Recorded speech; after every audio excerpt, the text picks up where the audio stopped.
Welcome back to Champion News Talk Radio, brought to you by championnews.net. This is Carol Parisi. Our founder, Jack Roser, and myself have Jeff Tucek with us, and we're talking about quality control. And Jeff, during the break, you were saying we don't use this Deming quality control anymore. They have a different program now, and it's called something. Deming system got adopted, and different names were given to it. In the old days of the thing, when we had quality control, it was developed around a system called AOQL, average outgoing quality level, was to be 90%. In other words, it tolerated 2% might be defective. That would be beyond the 3 sigma limits that went either side of center. Right. But that has progressed now to where the sheets that are on every machine of ours that's making parts.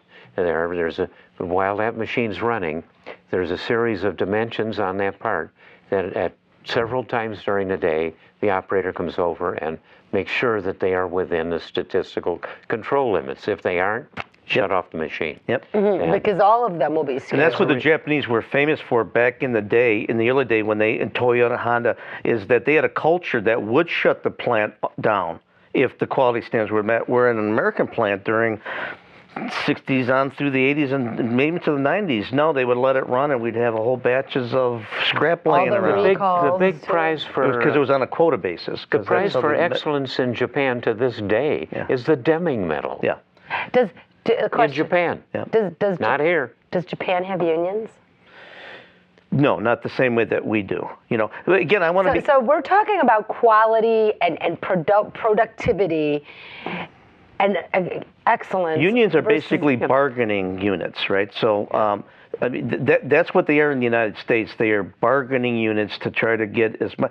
And again, there's a certain part of it that's not bad, right? But I think back in the early days when the unions started, we were getting a lot of immigrants. That is crap. I know where you're going with this. You had a lot of immigrants You're that talking couldn't about speak the robber language. barons and all that. Forget the robber baron idea. From the time of the Civil War until 1900, when Roosevelt and those guys and others came along, the tycoons, they make much of the robber barons. What a bunch of crap. A lot of the working man... I went to public school. I was taught that kids, I know, that's what they teach would work in the coal mines. And they acted like those working people were the victims of these tycoons. Well, businesses did get large, but the working conditions and the pay of those guys increased tremendously. It went through like a doubling of the income of the people during that period when they're supposed to be robber barons. You know, what people don't know is that all this protection that unions, because I remember the United Auto Workers, and I'm not bad-mouthing because there's some fine people in there, but they would always use the great sit-down strike of whatever it was, 1920, is their rallying cry.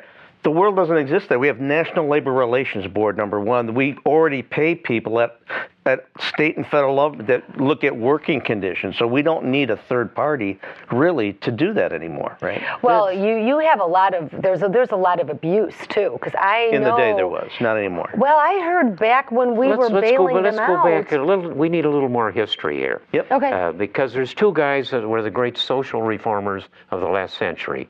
And nobody else is saying it, but I'm telling you, I was a dog face, and most of the soldiers with me thought that General MacArthur was a big impresario and stuck on himself.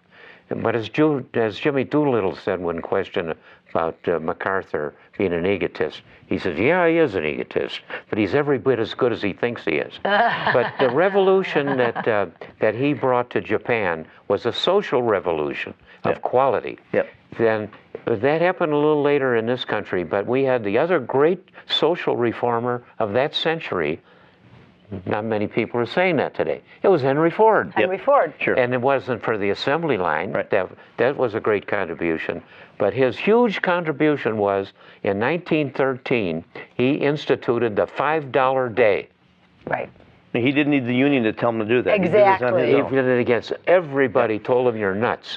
But what he said, the average pay? He said, the average pay was $8 a week, 6-day week. He paid $5 a day for 5 days' work, and his reason was the working man must be able to buy the automobiles he's building. And he is the guy that created the big market of the common working man. He had to make enough to participate in the wealth that could come out of the new manufacturing giant that this country was. That's a social reform that all these two-gooders did not get. If the union really want to add value, tying this conversation together, you know, if I was a union leader, I would say, I'm going to give you the best possible workforce that you could ever get. It's going to be the best on the planet. Yeah. Given that, you should be able to price your product, you know, above what everybody else can. But that's not the model that they are. Their model is we protect everybody, whether you're great or not great, right? Right. Yeah, the other thing, too, I want to mention here is the thing that made the United States great manufacturing-wise is we agreed that we would measure everything. We measure everything, right? When you look at our public sector, that's what doesn't happen.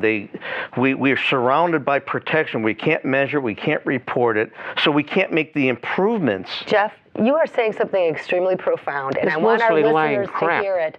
So, you know what, we're going to talk about it when we come back after the break. Stay with us. This is going to be a very interesting conversation. Stay with us and don't go away.